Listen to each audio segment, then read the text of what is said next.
할렐루야. 우리 함께 믿음의 고백드림으로 2021년 11월 22일 우리 새벽기도회를 하나님 앞에 함께 드리도록 하겠습니다. 나는 전능하신 아버지 하나님 천지의 창조주를 믿습니다. 나는 그의 유일하신 아들 우리 주 예수 그리스도를 믿습니다.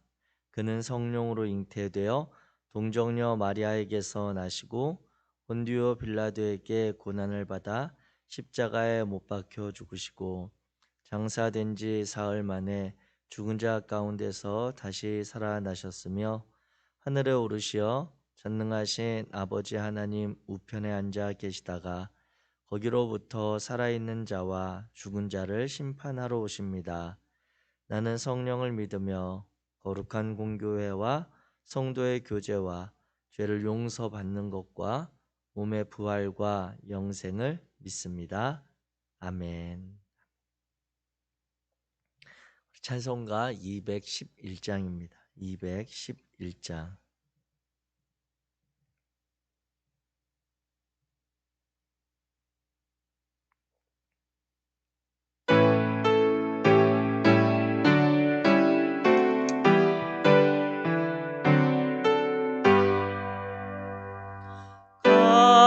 비싼 향유를 주께 드린 막달라 마리아 본받아서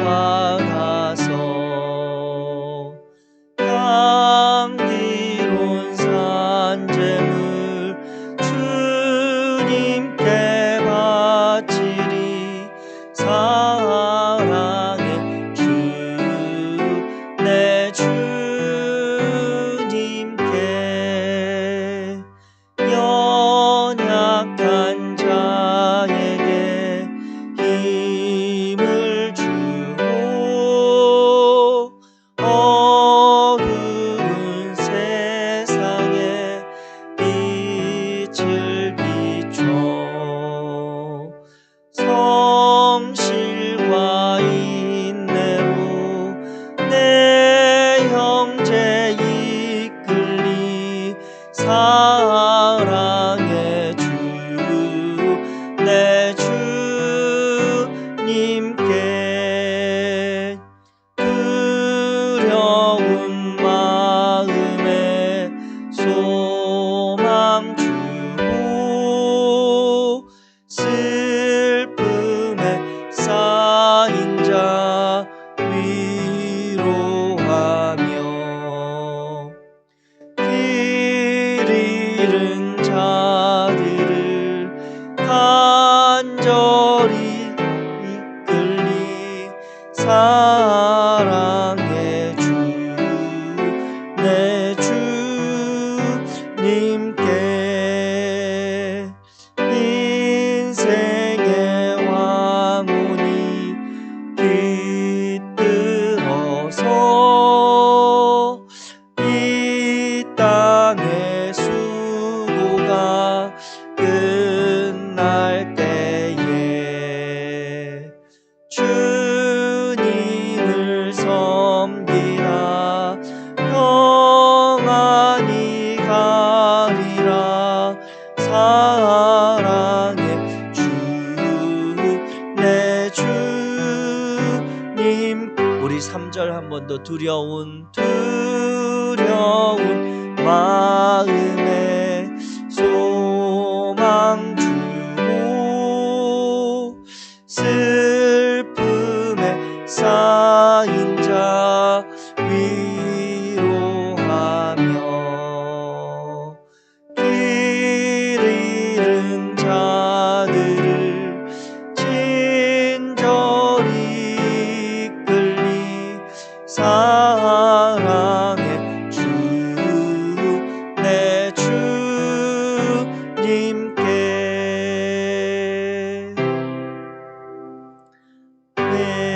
아멘. 오늘 함께 읽으실 하나님의 말씀 사무엘상 11장입니다. 구약성경 사무엘상 11장 제가 가진 성경으로 구약 성경 424페이지 사무엘상 11장 우리 1절부터 한 목소리로 같이 읽겠습니다. 사무엘이 온 이스라엘에 시작. 사무엘이 온 죄송합니다. 제가 11장을 얘기하고 12장을 보고 있었네요. 11장 1절부터 우리 같이 읽겠습니다. 시작. 암몬 사람 나하스가 올라와서 길르한 야베스에서 맞서 진침해 야베스 모든 사람들이 나하스에게 이르되 우리와 언약하자. 그리하면 우리가 너를 섬기리라 하니 암몬 사람 나하스가 그들에게 이르되 내가 너희 오른 눈을 다 빼야 너희와 언약하리라. 내가 온 이스라엘을 이같이 모욕하리라. 야베스 장로들이 그에게 이르되 우리에게 이랫동안 말미를 주어 우리가 이스라엘 온 지역에 전령들을 보내게 하라. 만일 우리를 구원할 자가 없으면 내게 나아가리라 하니라. 이에 전령들이 사울이 사는 기브아에 이르러 이 말을 백성에게 전하매 모든 백성이 소리를 높여 울더니 마침 사울이 밭에서 소를 몰고 오다가 이르되 백성이 무슨 일로 우느냐 하니 그들이 야베스 사람의 말을 전하니라.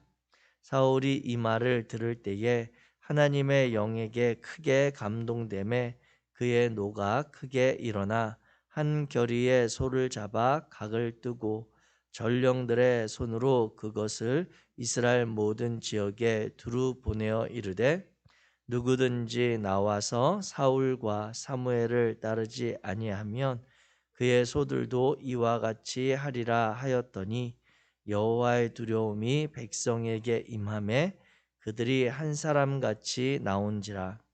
사울이 베색에서 그들의 수를 세어보니 이스라엘 자손이 30만 명이요 유다 사람이 3만 명이더라. 무리가 있는 전령들에게 이르되 너희는 길르한 야베스 사람에게 이같이 이르기를 내일 해가 더울 때에 너희가 구원을 받으리라 하라. 전령들이 돌아가서 야베스 사람들에게 전하매 그들이 기뻐하니라. 야베스 사람들이 이에 이르되 우리가 내일 너희에게 나아가리니 너희 생각에 좋을 대로 우리에게 다 행하라 하니라. 이튿날 사울이 백성을 3대로 나누고 새벽에 적진 한가운데로 들어가서 날이 더울 때까지 암몬 사람들을 치매 남은 자가 다 흩어져서 둘도 함께 한 자가 없었더라. 백성이 사무엘에게 이르되 사울이 어찌 우리를 다스리겠느냐 한 자가 누구니까 그들을 끌어내소서 우리가 죽이겠나이다. 사울이 이르되 이날에는 사람을 죽이지 못하리니 여호와께서 오늘 이스라엘 중에 구원을 베푸셨음이니라. 사무엘이 백성에게 이르되 오라 우리가 길갈로 가서 나라를 새롭게 하자. 모든 백성이 길갈로 가서 여호와 앞에서 사울을 왕으로 삼고 길갈에서 여호와 앞에 화목제를 드리고 사울과 이스라엘 모든 사람이 거기서 크게 기뻐하니라. 아멘. 아멘. 할렐루야. 오늘 사무엘상 11장의 말씀, 11장의 말씀을 함께 우리가 살펴보기 원합니다. 사무엘상 11장에 보게 되면 이제 사울이 이스라엘 백성들과 함께 전쟁을 치르는 그러한 사건이 주된 사건이고 그 12절 이후에 보게 되면 사울이 왕으로 등극하는 그러한 장면이 오늘 본문에 나오고 있습니다. 그런데 오늘 이 사울이 전쟁을 치른 대상이 약간 하나님께서 사울을 처음 부르실 때 그에게 원하셨던 그런 마음과 약간 차이가 있음을 보게 됩니다. 그것이 어찌 보면 사울에게 있어서는 좀 신앙의 경계, 순종의 경계와도 같은 그러한 일인데요. 오늘 본문에 보게 되면 사울은 암몬 사람과의 전쟁을 치르게 됩니다. 그런데 하나님께서는 이제 뒤에 다시 한번 살펴보겠지만 이 사울에게 요구하시고 그를 부르셨던 그 이유는 블레셋 사람들과의 전쟁입니다. 그런데 사울은 그의 일생 동안 두고 볼 때에 블레셋 사람들과의 전쟁은 결국 한 번도 하지 못하고 그가 인생을 마감하는 그런 모습을 보게 되는 사건이 이제 뒤에 이 사무엘상에 쭉 보게 될 텐데, 이 사무엘상이 암몬 사람과의 전쟁을 하게 된 그러한 사연도 보면 이 사울이 이 암몬 사람과의 전쟁을 여호와 하나님의 마음으로 이스라엘 백성들의 마음으로 행하였다기보다 이 성경의 기록을 가만히 살펴보면 어찌 보면 자신의 그러한 현실적인 상황에 따라서 행하였던 전쟁으로 볼 수가 있겠습니다. 왜냐하면 이 사무엘상 11장 1절에 보게 되면 암몬 사람 나하스가 올라와서 길르한 야베스에 맞서 진침해 야베스 모든 사람들이 나하스에게 이르되 우리와 언약하자 그리하면 우리가 너를 섬기리라, 이러한 이야기를 합니다. 즉 전쟁의 발단이 된 시발점이 암몬 사람들이 길르한 야베스 사람들을 이제 공격하는 그러한 상황으로 시작이 되거든요. 그런데 이 길르한 야베스라고 하는 지역은 사울에게 있어서 어떠한 지역인가라고 가만히 생각을 해보면 그 길르한 야베스 지역은 사울에게 있어서 약간 외가와 같은 그러한 지역입니다. 이 상황을 이해를 하려면 우리가 이제 사사기부터 약간 좀 살펴보아야 되는데, 사사기 19장부터 보면 베냐민 지파가 이제 그 지파 안에 기브아에 왔었던 그 레위인과 그 레위인의 첩에 머물렀던 사건부터 시작이 됩니다. 그 사건에 보면 그 첩이 그 베냐민 지파의 불량배들로 인해서 큰 몹쓸 짓을 당하고 죽임을 당하는 사건이 나타납니다. 그래서 그 일들로 인해서 이스라엘 온 민족이 베냐민 지파와 전쟁을 벌여서 베냐민 지파에 이제 아내를 주지 않는 그러한 최종적인 상황들로까지 연결이 되죠. 그러면서 이후에 이 21장에 가게 되면 야베스 사람들, 즉 야베스 사람들이 하나님의 총회에 참석하지 않으면서 이스라엘 그 다른 지파들이 이 결의하기를 이 처녀 400명을 베냐민 지파에 이제 거기에 전쟁하면서 잃어버린 그러한 지파가 약해진 상황 가운데 이 야베스 사람들로 하나님의 총회에 참여하진 야베스 사람들의 여인들을 베냐민 지파에 이제 결혼할 수 있는 그러한 처자들로 이렇게 관계를 허락해 주는 상황이 됩니다. 그러면서 이제 베냐민 지파의 그 이후의 사건들로 보면 대부분 베냐민 지파가 연약해진 가운데 그 가운데 이 결혼을 한 사람들의 그 아내된 이들이 대부분 야베스 사람들이라고 하는 거죠. 그러니까 길르한 야베스는 이 베냐민 지파에게 있어서 그리고 사울에게 있어서 약간 외가 쪽에 가까운 친인척 관계에 있는 그러한 상황으로 이해할 수가 있습니다. 그러한 그 길르한 야베스 지역이 암몬 사람들의 공격을 받는다라고 하자 이 사울이 가만히 보지 못하고 그가 그의 약간 어쩌면 과도하고 폭력적인 모습을 보이면서 이 전쟁을 개시를 하게 됩니다. 그러면서 그가 오늘 본문 7절을 보게 되면 그가 이렇게 농사 지으면서 몰던 그 소 2마리를 각을 뜨고 그것을 12조각으로 나누어서 각 지파에 보내서 우리가 이 전쟁을 하는데 지금 백성들 그리고 군인들로 나오지 않으면 큰 화, 즉 이 소가 당한 것과 같은 일들이 당신들에게 있을 것이다라고 하는 그러한 위협을 가해서 8절에 보면 총 33만 명의 그러한 백성들이 베색에 모여서 이제 암몬과의 전쟁을 하게 됩니다. 그런데 사실 암몬과의 전쟁은 이렇게까지 그리고 이 숫자가 30만 명 또 3만 명이라고 하는 숫자가 정확한 그러한 숫자는 아닙니다만 그리고 이러한 과도한 숫자가 모여서 전쟁을 치를 만한 그러한 세력은 암몬세이 아니었습니다. 그럼에도 사울이 이와 같은 큰 전쟁을 벌이면서 결국 승리하게 되고 뒤에 가서 왕으로 등극을 하게 되는데 아쉬운 부분이 하나님께서 이 사울을 부르시고 세우시는 과정 가운데 가만히 보면 10장에도 사울이 왕으로 되어진 것 같은 그러한 상황이 나오죠. 그런데 정확하게 이 이스라엘 백성들에게 있어서 왕이 세워지는 과정을 보면 10장에서 왕이 세워지는 상황이 16절과 17절에서 명확하게 구분이 됩니다. 지난주에 우리 새벽 기도에 참석하셨던 분들은 함께 나누었던 이야기인데, 이스라엘 백성들에게 하나님께서 왕을 세우실 때 총 3가지 과정, 절차를 받게 됩니다. 첫 번째는 하나님께서 그 사람을 택하셨다라고 하는 하나님의 부르심과 지명의 그러한 상황이 있고요. 그 다음에는 그 지명받은 자가 백성들 앞에서 자신의 그러한 능력, 자신이 그러한 뽑힐 만한 그러한 하나님께 순종하는 모습을 통해 능력을 발휘해야 됩니다. 이게 두 번째 과정이고, 그 다음을 거쳐서 최종적으로 왕으로 이제 등극하는 그러한 과정, 이 3단계를 거치게 되는데, 이 사울 같은 경우에는 왕으로 이제 어떻게 지명을 받기 시작하면 10장, 우리 성경 말씀을 성경책을 가지고 계시니까 군데군데만 조금 살펴보면서 이해를 돕는다면, 10장 1절부터 보면 이제 사울이 사무엘을 만나면서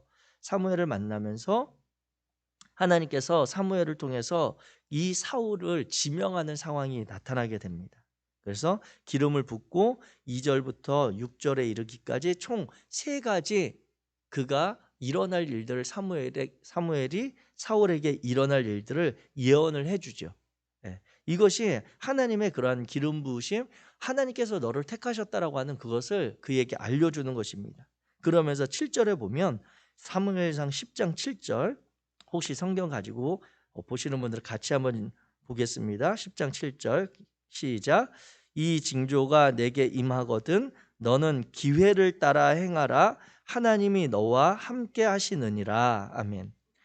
이 3가지 징조가 너가 알지 못하는 일들, 앞으로 일어날 일들을 사무엘이 이야기하는데, 그 일들이 다 내게 일어나거든 너는 기회를 따라 행하라고 분명히 이야기합니다. 그런데 여기서 기회를 따라 행하라고 하는 게 도대체 뭘 하라고 하는 건가? 하나님께서 사울에게 하라고 하는 것이 무엇인가를 가만히 생각을 해보면, 9장에 가면 하나님께서 사무엘에게 사울을 택한 이유를 설명해 주시는데, 그 내용이 15절 16절입니다. 제가 읽어드리겠습니다. 9장 15절 16절. 사울이 오기 전날에 여호와께서 사무엘에게 알게 하여 이르시되 내일 이맘때에 내가 베냐민 땅에서 한 사람을 내게로 보내리니 너는 그에게 기름을 부어 내 백성 이스라엘의 지도자로 삼으라. 그가 내 백성을 블레셋 사람들의 손에서 구원하리라. 내 백성의 부르짖음이 내게 상달되었으므로 내가 그들을 돌보았노라 하였더니, 즉 하나님께서 사무엘과 사울이 만나기 이전에 사무엘에게 사울이라고 하는 사람이 내게 올 텐데 그 사람을 내가 어떤 사람이고 왜 그를 지금 너에게 보내는지를 말씀하시는데, 그 이유가 그가 내 백성 이스라엘 사람들을 블레셋 사람들의 손에서 구원할 사람으로 하나님이 택하셨다라고 하는 것입니다. 그래서 그가 오게 된 것인데, 여기서 이제 10장에 보면 너는 기회를 따라 행하라라고 하는 것은 블레셋과의 전쟁을 하나님께서 하라고 하는 것이거든요. 그래서 그 앞에 10장 2절부터 6절까지 이르는 과정에 보게 되면, 처음에는 그가 잃어버렸던 아버지의 암나귀를 찾게 되었고 그 소식을 들을 것이다라고 하는 이야기, 그리고 다볼 상수리 나무에 이르면 그 하나님을 뵈려고 올라가는 사람들을 만난데, 그 3사람 중에 한 사람은 염소 새끼 셋, 한 사람은 떡 3덩이를 들고 있고, 한 사람은 포도주 한 가죽 부대를 가졌는데 그들이 너랑 인사하고 떡 2덩이를 너에게 줄 것이고 너는 그 손에서 받을 것이다 라고 하는 이야기. 그리고 5절에 보게 되면 하나님의 산에 이를 때에 거기에 블레셋 사람들의 영문이 있다라고 하는 것은 블레셋 사람들의 군대가 주둔하고 있는 그러한 지역이 있을 것이다라고 하는 이야기, 즉 블레셋과의 관계를 하나님이 직접적으로 이야기를 해주고 있는 상황입니다. 그래서 그가 이 3가지를 보게 되면 기회를 따라서 이 블레셋과의 전쟁을 개시할 것을 하나님이 말씀하시는데, 그 이후에 보게 되면 사울이 그 3가지 예언이 다 이루어지는 것을 경험을 하죠. 9절 말씀에 보면, 10장 9절에 보면 몸을 돌이킬 때에 하나님이 새 마음을 주셨고 그날 그 징조도 다 응하였다라고 기록을 합니다. 그리고 오히려 그 앞에서 이루어졌던 예언 가운데 사울은 어찌 보면 하나님 앞에 영적으로 그렇게 민감하거나 깨어있는 사람은 아니었음에도 불구하고, 그런 사람이었음에도 불구하고 선지자들을 만나면서 그들과 함께 예언하고 새 사람이 되는 그러한 체험까지 10장 6절에 하나님께서 말씀하시고 그것들까지 임하게 되거든요. 그래서 그 뒤에 일어난 이 사울은 그러한 영적인 부분에 있어서는 준비가 되지 않았던 그런 사람인지라 후대에 사울이 실수하고 사울이 행하는 것을 빗대어서 사울도 선지자들 중에 있었느냐라고 하는 것이 속담처럼 약간 그 사울의 모습을 칭찬하는 게 아니라 약간 조롱하거나 어떤 그러한 것들 비하하는 표현처럼 회자된다라고 하는 사건이 10장 12절에 이렇게 기록이 된 것입니다. 즉 그러한 상황들 보면 16절에서 이제 사울의 그런 1차 지명 사건, 즉 하나님의 지명을 받았는데 사울이 자신의 부르심을 따라서 하나님께 순종하는 그러한 능력을 입증하는 과정을 하질 못해요. 그래서 1차 지명과 하나님의 왕으로 세우는 과정이 16절에서 끝납니다. 그리고 나서 17절부터 다시 하나님께서 사울이 이스라엘 민족 백성들 안에서 제비를 뽑아서 선택되는 하나님의 2차 지명이 있어지고요. 그리고 오늘 11장에 가게 되면 암몬과의 전쟁을 통해서 그가 이스라엘 백성들이 원하는 왕, 즉 그들의 군대를 이끌고 전쟁을 대신할 지도자로서의 능력을 입증을 합니다. 그리고 나서 12절 이후에 오늘 11장 12절 이후에 보면 이 사무엘과 함께 13절에 보면 이날엔 14절에 보게 되면 사무엘이 백성에게 이르되 오라 우리가 길갈로 가서 나라를 새롭게 하자라고 하면서 이제 공식적으로 사울이 왕으로 2차 하나님의 지명과 그리고 입증과 이 등극하는 과정을 겪게 되는 상황인 것입니다. 즉 이와 같은 사울이 하나님의 왕으로 세움을 받는 이 3단계 순서는 다윗에게도 동일하게 나타나고 있기 때문에 우리가 한번 중요하게 이 본문에서 살펴보고, 우리가 기억해야 할 것은 이 사울이 하나님 앞에서 그가 드러냈던 그 신앙과 순종의 경계에 대해서 다시 한번 살펴보게 된다라고 하는 것입니다. 하나님께서는 이 사울에게 있어서 그 블레셋과의 전쟁을 명하셨지만 결국 그는 그 순종의 하나님의 그러한 수위를 결국 넘지 못합니다. 하나님께서 요청하시는 순종의 자리에 그가 나아가지 못하고 오히려 그 아들 요나단이 이제 뒤에 보게 되면 블레셋과의 전쟁에 있어서 아버지의 그런 모습을 답답함을 못 이기고 그가 자꾸 전쟁을 행하려고 하는 그러한 모습들을 보게 되는데, 우리가 살아가면서 이 땅 가운데 하나님께서 저와 여러분들을 부르시고 우리에게 은혜 주시고 우리의 삶의 자리에서 요청하시는 그러한 삶의 모습들이 있습니다. 그리스도인으로서 신앙인으로서 하나님의 자녀로서 살아갈 그러한 삶의 자리에 하나님께서 부어주시는 그러한 사울의 상황으로 본다면 우리에게 주시는 하나님의 기름 부으심, 하나님의 은혜가 분명히 있습니다. 그것은 우리에게 있어서 구원의 사건으로 예수 그리스도를 말미암는 구원의 사건으로 나타나기도 했고, 우리에게 매일매일 새날을 열어주시는 것으로 하나님께서 우리에게 그 은혜를 허락하십니다. 그런데 그 은혜를 주시는 하나님의 목적과 마음이 우리에게 어디 있느냐라고 하는 것이죠. 사울에게는 블레셋과의 전쟁이 그에게 요청하시는 하나님의 순종의 자리였고, 오늘 우리들에게 있어서는 오늘 주어진 이 하루가 하나님께서 우리에게 기대하시고 요청하시는 그러한 순종의 자리인 것을 기억하시기 바랍니다. 때로는 그 하루가 하나님의 은혜 가운데 하나님께서 채워주시고 기대하게 하시고 불러주시는 가운데 우리가 안식하는 주일의 상황 또는 우리에게 쉼을 주는 그러한 자리일 수도 있지만, 때로는 하나님께서 우리에게 열어주시는 그 하루의 순종의 자리가 우리가 힘겹게 그리고 그 누구보다도 땀 흘리고 수고하며 애써야 하는 삶의 현장일 때도 분명히 있음을 기억하시기 바랍니다. 그럼에도 불구하고 우리가 하나님의 이 마음, 하나님께서 오늘도 나를 부르시고 나에게 새 은혜 주시고 나에게 순종함을 기대하신다면 우리가 이 하루 시간을 보내며 또한 하나님의 말씀 의지하여 살아갈 때에 그 하루에 있어서 하나님이 보내시는 곳에서 힘써 최선을 다하는 삶으로 순종해야 할 것입니다. 하나님께서 우리 모두를 동일한 자리로 보내지 아니하시고 각자의 형편과 상황에 따라 또는 하나님께서 이미에게 우리에게 허락하신 그러한 달란트와 은사와 지혜와 삶의 경험과 그 삶의 여정 가운데 허락하셨던 많은 은혜를 통해 단련되고 또는 하나님의 동행함을 고백하는 우리들을 통해 보내시는 그 순종의 자리를 성실하게 지켜가시기를 주의 이름으로 축복합니다.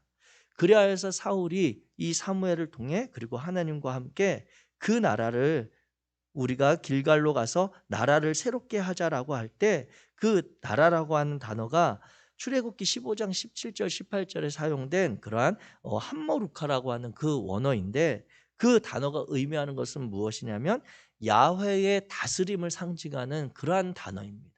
즉 사무엘과 사울이 이제 길갈로 가서 새롭게 세워갈 그 나라, 그 나라는 하나님의 다스림이 있는 그곳을 세워가자라고 하는 그 마음임을 우리가 보게 될 때에 바라기는 저와 여러분들이 오늘 하루 동안 우리의 삶의 자리가 정말 여호와 하나님의 다스림이 있는 그 나라, 그 삶의 시간들을 세워가시기를 주의 이름으로 축복합니다.